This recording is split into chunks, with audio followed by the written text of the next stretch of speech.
Let's start over again. Jaya Radha Madhava Kunja Bihari Jaya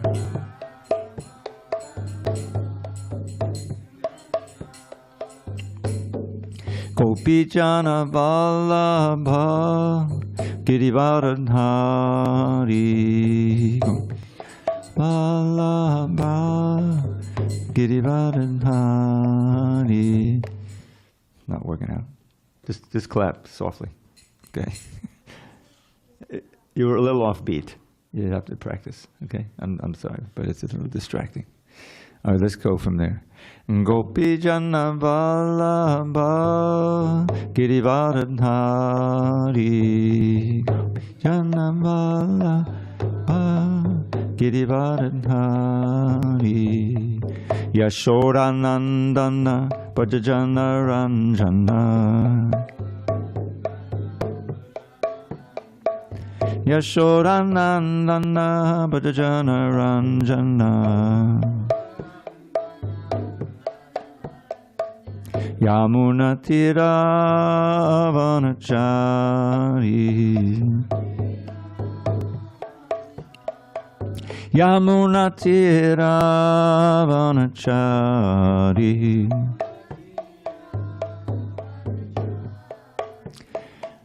Hare Krishna, Hare Krishna, Krishna Krishna, Hare Hare, Hare Rama, Hare Rama, Rama Rama, Hare Hare,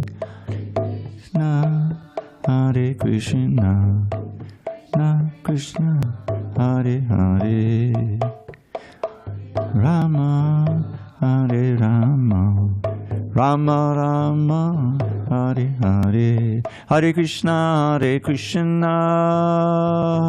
Krishna Krishna, Hare Hare, Hare Rama, Rama Rama, Hare Hare,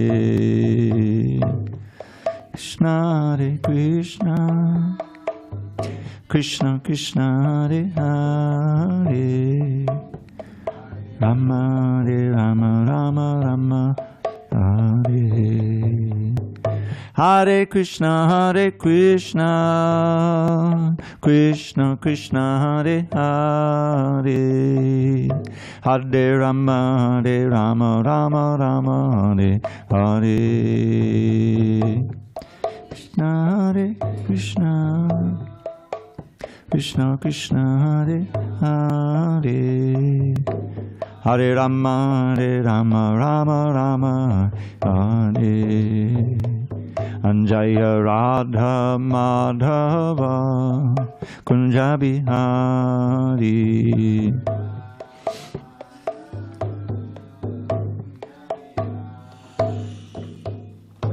Jaya Vishnupad Paramahansa Parivajakacarya Ashtotirtha Sri Srimad His Divine Grace Srila A.C. Bhaktivedanta Swami Prabhupada Ki Jai. ISKCON BBT Founder Acharya Srila Prabhupada Ki Jai. Jai Om Vishnupad Paramahansa Parivajakacarya Ashtotirtha Sri Srimad His Divine Grace Srila Bhakti Siddhanta Saraswati Thakur Ki Jai. Ananda Koti Vaishnavin Ki Jai. Namacharya Srila Haridas Thakur Ki Jai. Srimad Bhagavad Gita Ki Jai, Samaveda Bhaktivinoda Ki Jai. All glories to the assembled devotees. All glories to the assembled devotees. All glories to the assembled devotees.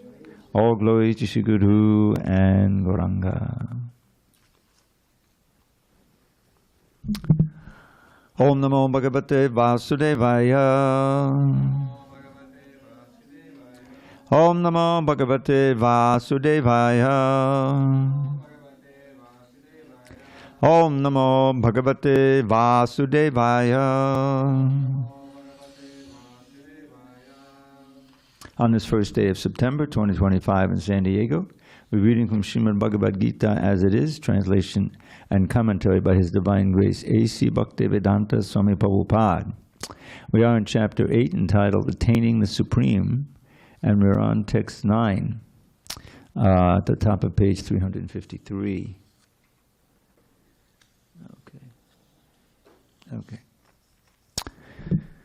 Kavim Puranam Anushasitaram Anor Aniyangsam Anusmaredyaha Sarvasya Dataram Achincharupam Adityavarnam Tamasak Parastat Kavim Puranam Manushasitaram Anoraniyang Samanusmaredyaha Sarvasya Dhataram Achintarupam Adityavanam Tamasak Parastat Kavim Puranam Manushasitaram Anoraniyang Samadusmaredyaha Sarvasya Dhataram Achintarupam Adityavarnam Tamasak Parastat. Okay, go ahead, Naga. Kavim Puranam Manushasitaram Anoradiyang Samanusmaredyaha Sarvasya Dhataram Achintarupam Adityavarnam Tamasak Parastat. Ami.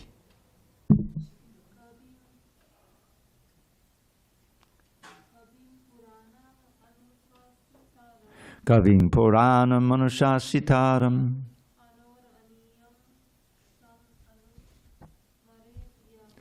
Anoraniyang Samadusmaredyaha Sarvasya Dhataram Achintarupam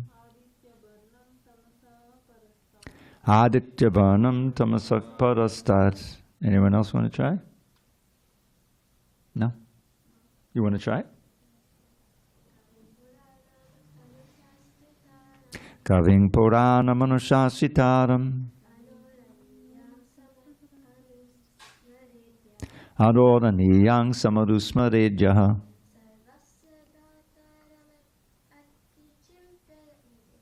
Rupam. You can't read it? I'm sorry, I can't hear what you're saying. Sarvasya Dhataram Achincha Rupam Adityavarnam Tamasak Parastat. Okay. Now, Bhakta Chad.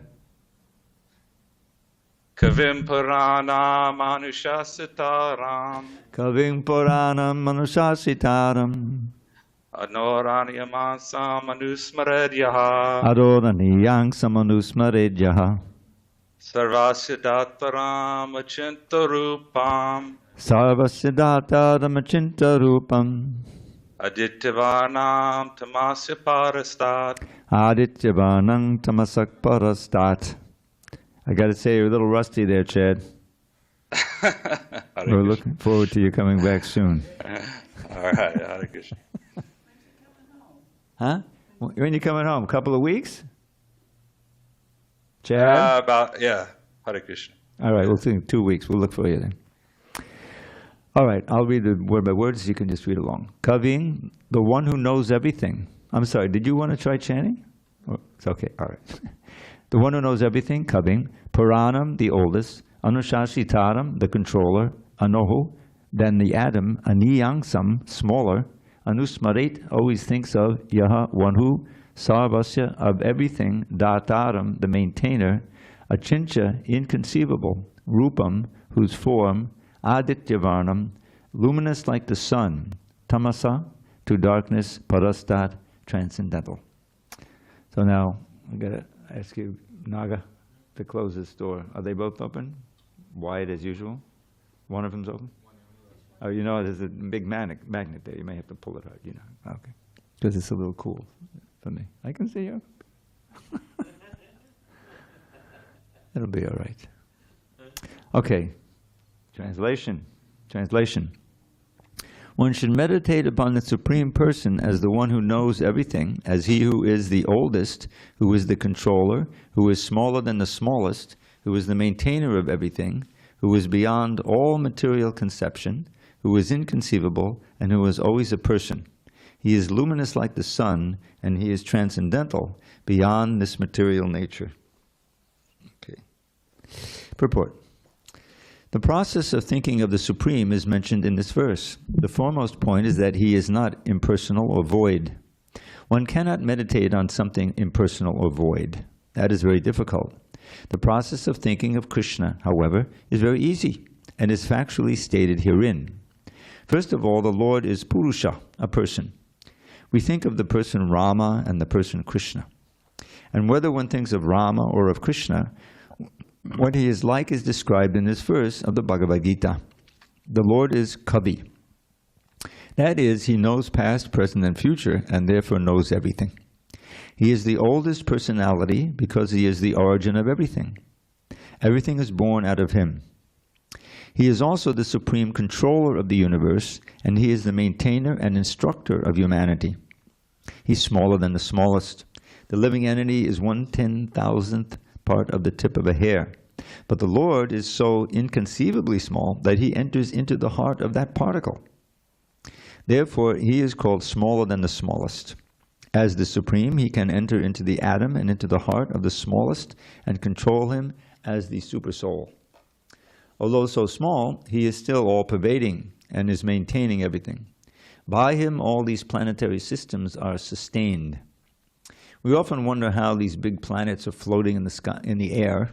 It is stated here that the Supreme Lord, by his inconceivable energy, is sustaining all these big planets and systems of galaxies. The word achintya, inconceivable, is very significant in this connection. God's energy is beyond our conception, beyond our thinking jurisdiction, and is therefore called inconceivable, achintya. Who can argue this point? He pervades this material world and yet is beyond it. We cannot comprehend even this material world, which is insignificant compared to the spiritual world. So how can we comprehend what is beyond? Achintya means that which is beyond this material world, which our argument, logic, and philosophical speculation cannot touch, that which is inconceivable. Therefore, intelligent persons, avoiding useless argument and speculation, should accept what is stated in Scripture, like the Vedas, Bhagavad Gita, and Srimad Bhagavatam, and follow the principles they set down. This will lead one to understanding. Om Jnana Timirandasya Jnananjana Shalakaya Chakshur Unmilitam Yena Tasmai Shri Gurave Namaha. I was born in the darkest of ignorance, but my spiritual master, Srila Prabhupada, opened my eyes with the torchlight of knowledge. I offer my humble obeisances unto him and all members of Sri Parampara, the disciplic succession. So one thing I always found very interesting while reading the Bhagavad Gita is that Krishna, in so many places, he talks about himself. He says, Aham sarvasya prabhavo mattak sarvam pravartate, in the 10th chapter. This is the first of the 4 essential verses of the Bhagavad Gita, beginning with 10:8. So what he's saying there is, some of what he says here, Aham sarvasya prabhavo, I am the source of everything. Mattak sarvam pravartate. No, Aham sarvasya prabhavo mattak sarvam pravartate. Yes, everything is coming from me. It seems like he's redundant there, but he's not. He's saying, from his point of view, he says, I am the source of everything. From your point of view, you understand that there is everything. Now you get to know where it's coming from. It's coming from me. One is from the point of view of the creation. One is the point of view from the Creator. And he goes on like that, and he speaks of himself. Tesham sattva yuktanam bhajatam priti purvakam, to those who are always worshiping me with love, I give the intelligence by which they can come to me. Within their heart as the super soul, I destroy all ignorance, like that. But here, he's speaking in the third person, right? He's saying, one should meditate upon the Supreme Person. But isn't that you, Krishna? Why do you say Supreme Person? Why don't you say me? You know? This is his pastime. He'll go into the third person as he's speaking to Arjuna, advise him to think of the Supreme Person. Me. You know, then the next verse he's talking about think of me. So anyway, I always thought that very interesting. Now, this is all in the context. Remember what this chapter is all about, attaining the Supreme. So how to attain the Supreme? Well, we have to develop the remembrance of Krishna so that it comes to be constant. You remember the three essential verses that I think 3, 4, and 5, or maybe it's 4, 5, and 6. But he starts out with a key instruction. Antakale chamameva smaran mukva kalevidam yakpayati samadbhavam yastinat yatra sankhya. Antakale, who knows what that means? End time. The time of death. End time. When the body has a certain time that it's going to expire, right? So antakale, but you don't die. Nobody dies. I have my little poem that I wrote, my meditation. You have to, it's better if you see it on a piece of paper, because every space, body dies. Who can deny that? Every body dies. The little body, big body, ant body, bear body, whatever body you're looking at that's alive will one day be dead, and the body will lie there. But the soul doesn't die. That's the first lesson of the Bhagavad Gita. So every body dies, nobody dies. Wake up, and open your eyes. You're not that body, you're a pure spirit soul. Chant the holy name and attain life's goal. That's the conclusion of everything. We can just wrap up the books and just chant Hare Krishna. No, we're going to read. So the point is, Hare Krishna. Welcome. Let's make sure he sits on the right side. Yeah, you can come over on this side. This is the men's side, okay. There's a book for you right there, everything. And we are on page 353. So, and this, can you give it back to Kathy? She keeps those very carefully. So the whole idea, Krishna says there, a very, very conclusive statement. This one verse that is central to the Bhagavad Gita. Antakale chamameva smaran. If one who remembers me at the end time. Antakale means when the body is finished. But the body doesn't mean you're finished. You're not the body, you're the spirit soul. So if one remembers me at the time of death, smaran mukva kalevaram, kalevaram is the body. Yak priyati samadbhavam, that person attains to my nature. In other words, comes to my abode and for eternal association with me. Go back home, back to God. Yak priyati samadbhavam, yati nas yatra sankhya. There's no doubt about this. There's no doubt. This is my conclusion. And then he says the general principle. Yam yam, when yam yam usually means whatever he's talking. What yam yam vapi smarang bhavam chajit jante kalevam tantame vaidikontaya sadatad bhava bhavitaha. Whatever is the dominant thought in our mind when the soul leaves the body, taking with it the mind, intelligence, and ego. We should always, in 15th chapter, is very graphically explained.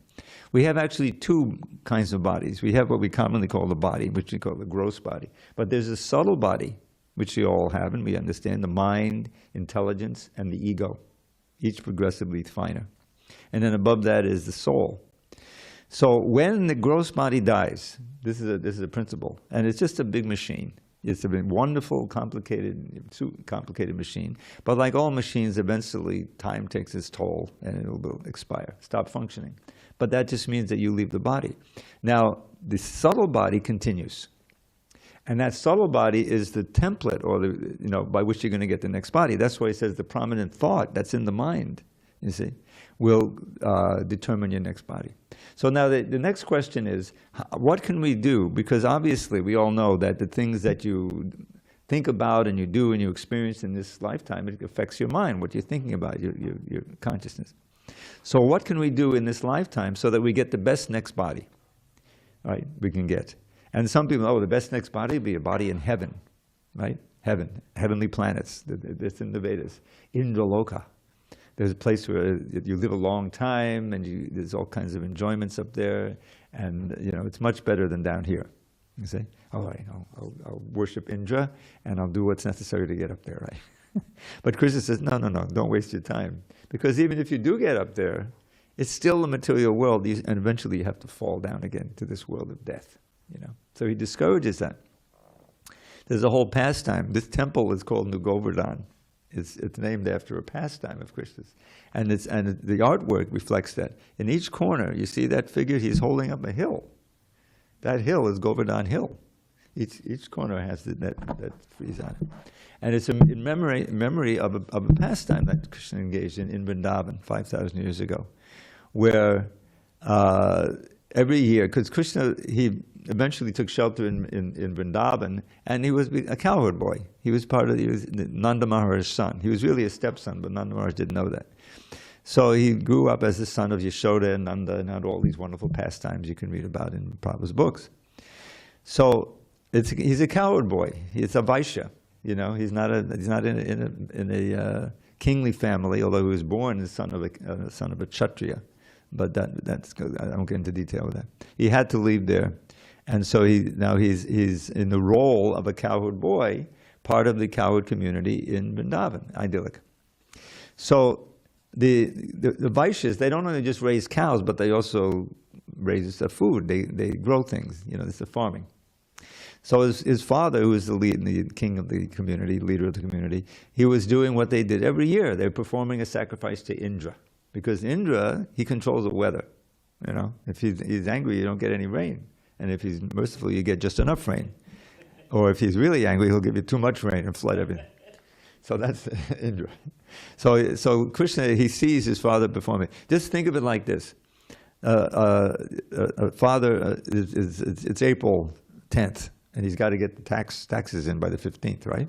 So he's at the kitchen table, he's working on it. And this little 6-year-old boy comes by, "Father, what are you doing?" Says, this boy will never understand, right? He never understands, it's too complicated. But if the son is actually Krishna, who's really, you know, super smart, he could say, you know, he can't understand. So he said, "Please explain it to me, Father. You shouldn't keep any secrets." So he tells him about the yearly sacrifice they got to offer to Indra. They chant so many mantras, you offer so many things. It's very, you know, elaborate. And so Krishna starts arguing against that. He says, "You don't need to do that. You know, everything is the demigods are controlled by whatever karma you have, and he has to give the rain. You know, if you just do your duties nicely, then the rain will come anyway." Anyway, he's arguing against it. And Krishna, one of his qualities, he's very skillful at speaking. You know, he can convince anybody of anything, you know. So finally his father relents. "Okay, we'll have a separate sacrifice." He said, No. Whatever you've gathered for Indra's sacrifice, you use that to worship Govardhan Hill. That's really the source of our prosperity, you know, and the cows. So you worship the cows and Govardhan Hill, and that'll make me very satisfied, Father. And so his father relents, you see, because he's controlled by love, actually, of Krishna. So then they have this very elaborate circumambulation of the hill, which is still done today. Remember, you've been around, right? Yeah, I've been around about 4 or 5 times already. It's a long walk. And and then everybody gets fed. It's called Anakuta, means like a mountain of food, right? So they cook for everyone, and this is all Krishna's instruction. You know, you cook and you feed the Brahmins, but you also feed, even the dogs come, you feed them, everybody gets fed. You know, you have to cook, you know, everyone wants to get fed. You know? So that's part of it. So they do that, and everyone's very, very ecstatic, you know, the cows are happy and everything. The only one who's not happy is Indra. So he says, who is this foolish boy? He doesn't recognize that this is Master Krishna, you know. They took the advice of this foolish boy. I wrote a little poem. So there's a painting of it, you know, him holding it up like that. It said, when Krishna stopped King Indra's sacrifice, that monarch of the heavens threw a fit. Those cowards took that foolish boy's advice. Such insolence I never shall permit. So Indra sent the clouds of devastation to pour down catastrophic hail and rain with lightning, thunder, winds without cessation. The cowards called to Krishna in their pain to show his coward friends his boundless love and crush King Indra's pride for his own good. Shri Krishna lifted Govardhan above and saved his friends while 'neath the hill they stood. 7 days and nights, he's just standing there. His mother thinks, she's chastising the other coward men. Why don't you help him? You know, he's holding it with his pinky here. Why don't you help him so you see the paintings, right? They got the sticks. You seen that? Holding up the hill. Anyway, so where are we? So Krishna here is speaking in the third person, and he's saying one should meditate on the Supreme Person. Now the point is that, going back to the beginning of the chapter, the other verse I quoted, that the safest thing to do is to lead your life in such a way that you can always be thinking of Krishna, you see. And that only works if you understand philosophy, you know, and what's going on, and how we've been through so many other births, and we don't want to do anymore. We want to go back to Godhead.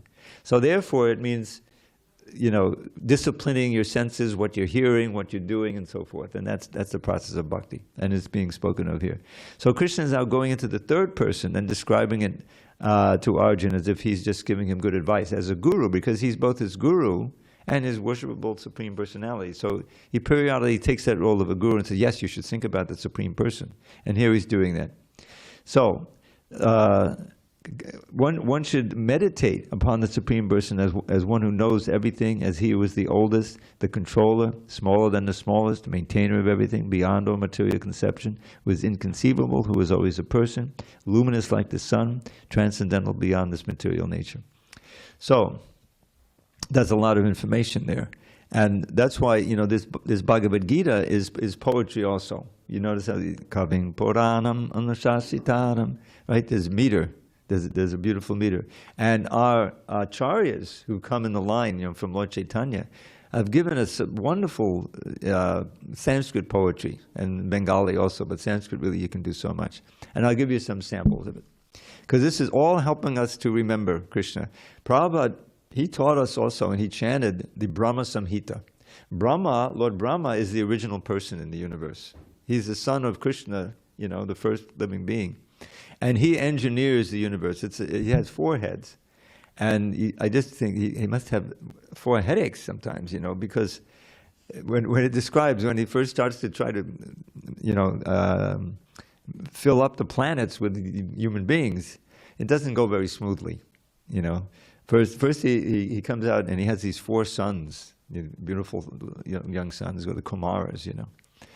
So he's hoping they'll grow up and get married and have children because he's trying to populate. He said, no, we're not doing. They're actually great sages, you know. And even though they look like they're 5, they're full of the knowledge and they have this mystic power. They won't grow up. Isn't there was a movie like that? I won't grow up. I won't grow up. Was that Alice in Wonderland or something? Pinocchio? Anyway, I forget. But they actually did that. They were full of transcendental knowledge, and they didn't want to grow up and get entangled in family life and all of that stuff. Don't want to grow up. Don't want to be Toys R Us kid. Okay, yeah. This is a little different. So Brahma became angry, very angry, and from between his eyebrows was manifested Lord Shiva, Rudra. You know, this is how Shiva became manifest. So there's description like that in the Srimad Bhagavatam. So I'll get back to the point here. Krishna is giving us ways in which we can think about him. In the last chapter, he said, first he listed the different elements, you know, the earth, water, fire, air, ether. We're familiar with earth, the hard things, and then the air and the liquids and all these things we know about. But then it gets real fine, ether, which is the space. And then mind, you can't see it, but we all know we have it, you know, mind, intelligence, and ego. So this is like these are all inanimate. And this is the stuff, the material by which everything we see is constructed, you see. And the ultimate intelligence behind it is Krishna. He has representatives who you know also do it. Like the demigods, they all have roles in maintaining and manifesting the world, but they're dependent on him. They're working for Krishna, you know. Although Indra forgets that from time to time, and he has to be chastised. So in the 7th chapter, Krishna says, okay, so he is the earth, water, fire. So he says, I am the taste of water. How is he the taste of water? Well, the water is his energy, and you are his energy too. Our tongue is made of earth, water, fire, ether. So that is and our ability to taste is also coming from Krishna. So in that sense, he's everything. He's the taste of water. Now, how does that help us? Because next time we drink water, if we have read Bhagavad Gita, we say, oh, Krishna says he's the taste of water. So it will remind you of Krishna, the light of the sun and the moon, you see. So all of these things that we regularly experience are really manifestations of Krishna's energy. And if we can remember that, we'll remember Krishna. And if we remember Krishna, when we leave the body, our life is a success.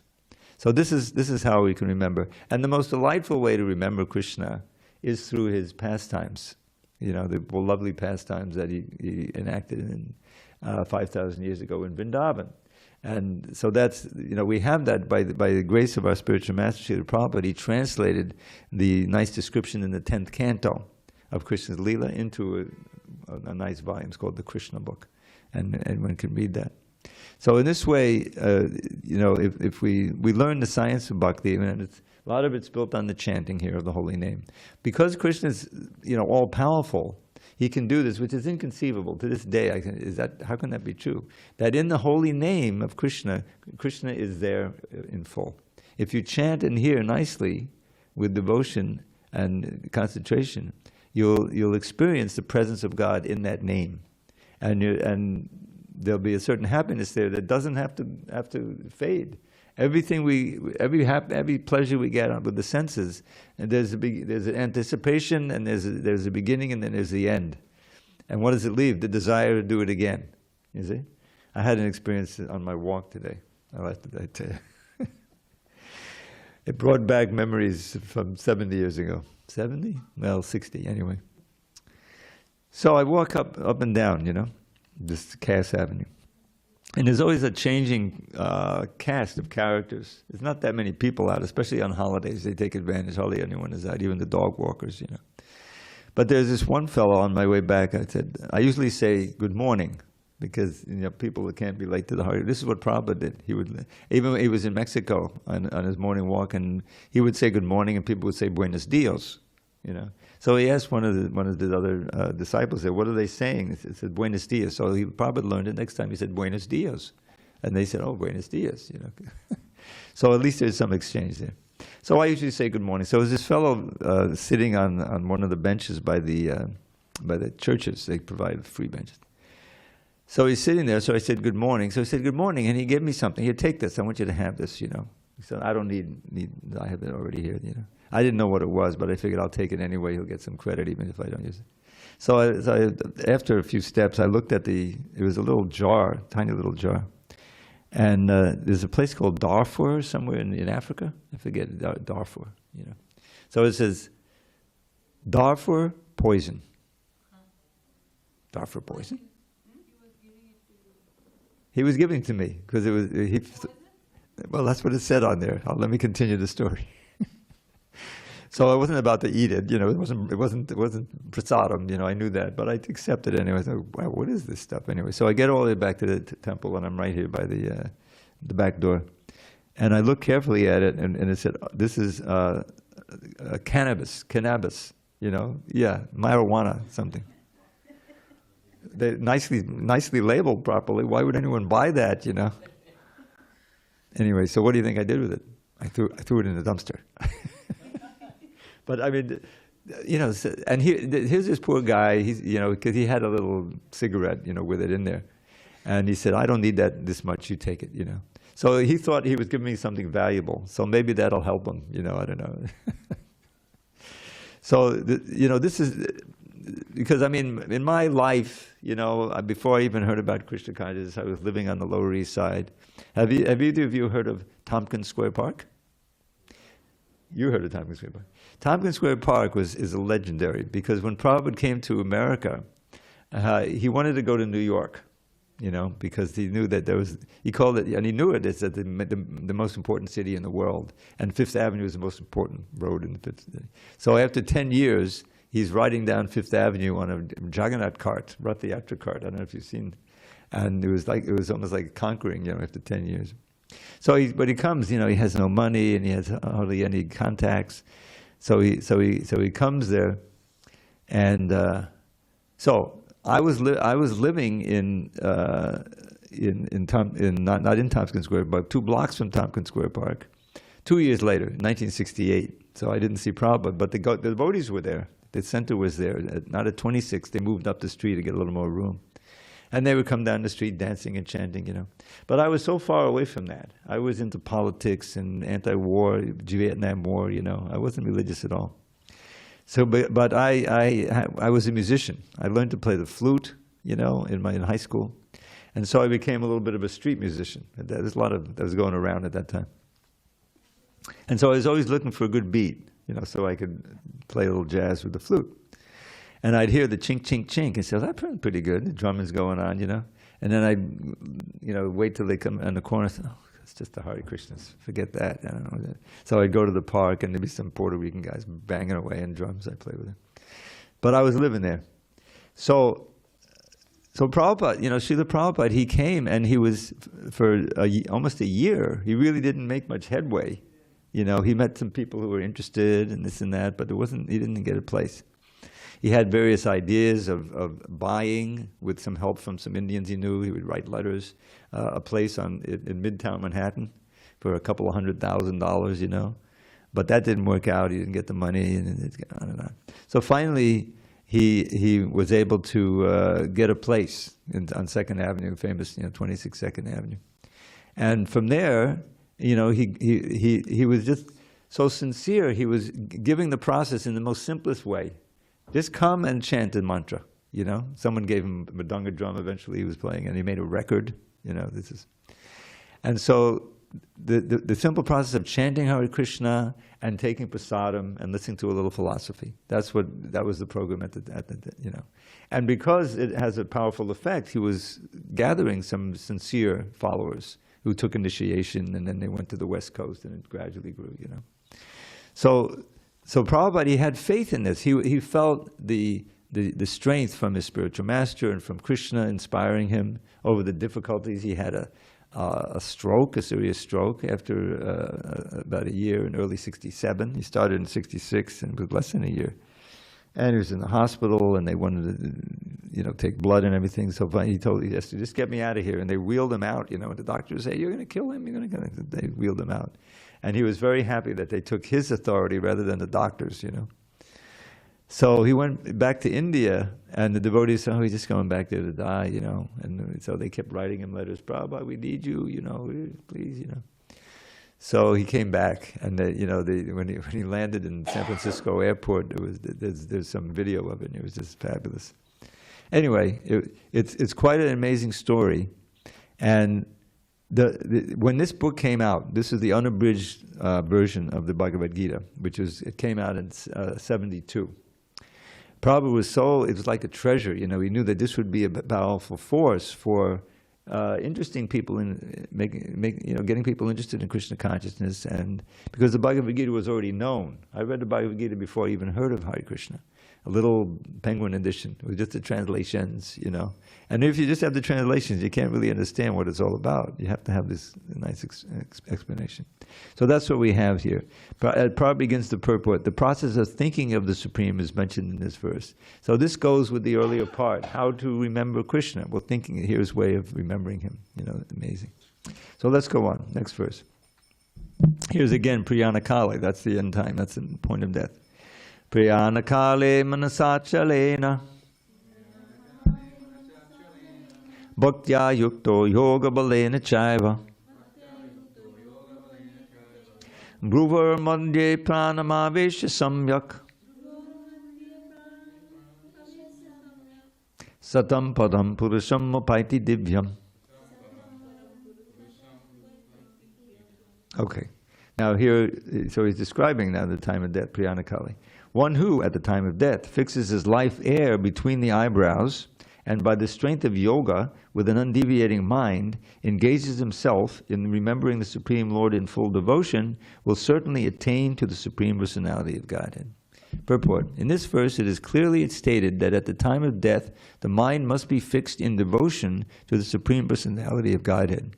For those practiced in yoga, it is recommended that they raise the life force between the eyebrows to the Agya chakra. The practice of Shat Chakra Yoga, involving meditation on the 6 chakras, is suggested here. A pure devotee does not practice such yoga, but because he is always engaged in Krishna consciousness, at death he can remember the Supreme Personality of Godhead by his grace. This is explained in verse 14. The particular use of the word yoga balena is significant in this verse because without practice of yoga, whether Shat Chakra Yoga or Bhakti Yoga, one cannot come to this transcendental state of being at the time of death. One cannot suddenly remember the Supreme Lord at death. One must have practiced some yoga system, especially the system of Bhakti Yoga. Since one's mind at death is very disturbed, one should practice transcendence through the yoga during one's life. Now, just one note on this remembering Krishna at the time of death. Because I have some musical background, as I mentioned, and a nice voice. It used to be much nicer when I was younger, but it's still there. Devotees who are leaving their body know that they have a fatal illness or something. They often, over the years, have asked me to be there at the time of death and chant for them.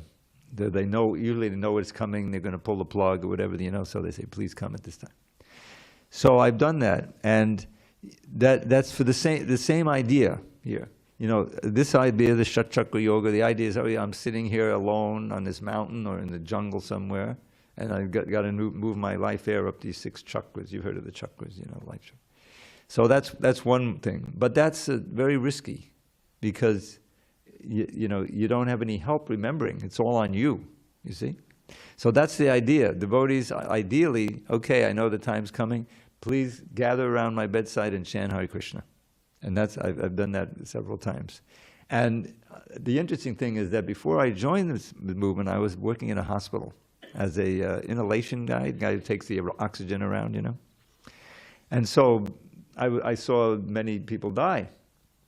And I wasn't practicing anything, it was quite sobering, because usually they were quite sedated, but it's a very wrenching experience. You see people are suffering so much, oftentimes there's some relatives nearby, But there's not, but from Bhagavad Gita we understand that these people who had no experience practicing Krishna consciousness, they're remembering something from their lifetime, and it's not going to take them back to Godhead. And often in this age, when there's so much sinful activity, you can actually lose the human form of life and go down to the dog life. They're also living entities. And then there you come up automatically, gradually to get to the human form.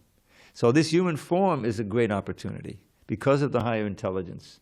We can strengthen the intelligence and thus control the lower self, which is kind of the animal part of us, animal instincts and all that. Because the life energy has to be directed toward service to Krishna and deepening remembrance of Krishna. And this mantra is a great treasure, the most valuable thing. I walk past on my way up the Cass Avenue on my walk. I walk past the bodega on the corner here, and it's going the lottery. Play the lottery. There's a big sign, play the lottery. I'm not about to play the lottery. We don't gamble. But the lottery is one of those things is almost $1 billion now. It was like 900. You know that $950 million. You can imagine how enticing that is to people. They take their last $10. Maybe I'll hit it big, whatever. But actually, everyone is gambling. You've taken. There's as we well know, in the age of the internet and the cell phone, there are all kinds of scams. People try to get you on this, to this. Click on this, and before you know it, they've got your information. They empty your bank account. So this is the age of the great con, But the biggest conner is Maya Devi, Krishna's representative. Her job is to try to convince you that, hey, everything's okay. Enjoy this, but it's not. So we need a source of knowledge and association that can give us a whole different way of thinking about our life and thinking about what's important and what the goal of life is. And to inspire us to ask that question, who am I? Why is there suffering? Why am I suffering? And what's the goal of life? Where are you going to find the answer to those questions? Right here in Prabhupada's books. Because Prabhupada is present, people are present in their literature. And also Krishna. Krishna is present in these words. He's speaking. He's giving us good advice throughout the book here. And so here he's giving us, emphasizing what he earlier said about the importance of remembering him. And now he brings it up, Bhaktya Yukto Yoga Balena Chaiva. Because this other kind of yoga, which he explains in chapter 6, isn't really practical for us. How much time can we really spend meditating? And of course, one of the first instructions is go to a lonely place, be alone. Where are you going to be alone if you're sitting here in San Diego? I go to the park in the morning, but before long, I'm not alone anymore, So, and even Arjuna, he says, I can't do it. He rejected it. He said, trying to control the mind is like trying to control a hurricane wind. You see. Krishna, no, it can be done with practice, you know. So Arjuna says, all right, what if I fail? Well, then you get born in a nice family and continue, you know. So Arjuna is not very hopeful. So at the end of the chapter it says, don't worry. Yoginam api sarvesham magadena antaratmana shuddhavam bhajate yomam samyuktata momata. That the greatest yogi of all is one who's always thinking of me within himself and is always abiding, you know, by my orders, and with great and transcendental faith is worshiping me with love. So that's Arjuna. He's a lifetime's friend. He's, life after life, he's Krishna's intimate friend. Says, oh, what a relief. Okay. And then the next chapter, he's speaking to us practical ways in which we can learn to think of Krishna and become attracted to him. And one, you know, I am the light of the sun and the moon. I am the taste of water. I am the strength of man. Even sex life that is not against religious principles, I am that. And so where can we not think of Krishna? If we just remember all those details, we can think of Krishna all the time. But the real thing is, you know, to engage in the service of Krishna. And that is through chanting his name and all kinds of services. That helps us to remember him. So now comes one thing. Yesterday, were either of you here last night? You were both here. Yeah. So you may have, you heard my little talk? I was supposed to, you know, I had this old slideshow set up, but I ran out of time. So now, later on, I kicked myself, well, forget the slideshow. I could have just chanted the Radhashtaka, but I didn't. So now you'll get the benefit of that. And tomorrow we're going to have it too. You know, this is Radharani's time. So this is 8 verses about Radharani in the Govinda Lilamrita, which is 8 parts of the day, and a very wonderful poetic book. So I'll give you a little taste of the Sanskrit on the first verse, but then I'll just continue because it's getting late. So, Kunkamakta Kanchanabja Gavahari Gorabha Pita Nanti Tabja Ganda Kirti Nindi Sorabha Ballavesha Suna Sava Vanchitarti Sadika Maya Matma Parapadma Dasa Dastu Radhika. That last line is repeated every time. Her gold complexion steals the pride of golden lotus tinged with red. Her fragrance mocks the scent of lotus bloom with saffron powder spread. Her skill in satisfying Shri Hari is perfect and complete. May Radhika bestow on me the service of her lotus feet. Her wondrous silken garments shame the splendor rubies can display. She is a blooming garden where the bee of Krishna loves to play. She worships Surya every day, so she and Madhava can meet. May Radhika bestow on me the service of her lotus feet. Now Surya is the sun god. Okay. The youthful goddesses adored by all adore the goddess Shri, the goddess of fortune. She lacks Shri Radha's beauty, youth, and every other quality. So when it comes to lovers' sports, with Radha no one can compete. May Radhika bestow on me the service of her lotus feet. Okay. Within the rasa dance, her singing and her joking are the best. No, I'm sorry, I forgot one. Eclipsed by Radha's tenderness, the fame of budding blossoms dims. The moon, a lotus, sandal paste, and camphor serve her cooling limbs. When Krishna burns with love desires, her soothing touch dispels the heat. May Radhika bestow on me the service of her lotus feet. Within the rasa dance, her singing and her joking are the best. She shines with countless traits divine like love and gorgeous form and dress. Among the famous gopis of Vrindavan, she's supremely sweet. May Radhika bestow on me the service of her lotus feet. Eternal pastime, beauty, youth, and love for Krishna make her rich. The loving gopis tremble just to see her love at highest pitch. Among the famous gopis of Vrindavan, she's supremely sweet. May Radhika bestow on me the service of her lotus feet. No, I'm sorry, that third line is, her meditation on Krishna's form and pastimes is complete. May Radhika bestow on me the service of her lotus feet. Perspiring, trembling, hairs on end, and crying, faltering of the voice, impatience, joy, and guile, these signs of rapture make her friends rejoice. For Krishna's eyes, these many gem-like ecstasies provide a treat. May Radhika bestow on me the service of her lotus feet. Apart from Krishna for a moment, Radha feels anxiety and restlessness and other moods, the highest kind of ecstasy. But when she meets him with some effort, all the sufferings retreat. May Radhika bestow on me the service of her lotus feet. Exalted goddesses like Parvati can hardly ever see Shri Krishna's lover Radhika, but if a humble devotee recites these verses, then Shri Radha, who enjoys with Shri Hari, will pour the nectar of her service down on him eternally. Now, this is in a file, a PDF file called Dravida's Poetry. And you can get that. I'll send you that file. If you send me an email, this is the hard part, remembering my email address. Dravida108 @gmail. Dravida 108. Got it? Dravida. Dravida. DA. Yeah. Are you going to stay for the kirtan? Good. After that, you can take your phone and then I'll tell you and you can key it in with your fingers. Okay. All glory to Srila Prabhupada. Now let's adjourn and we'll get ready for the nice art.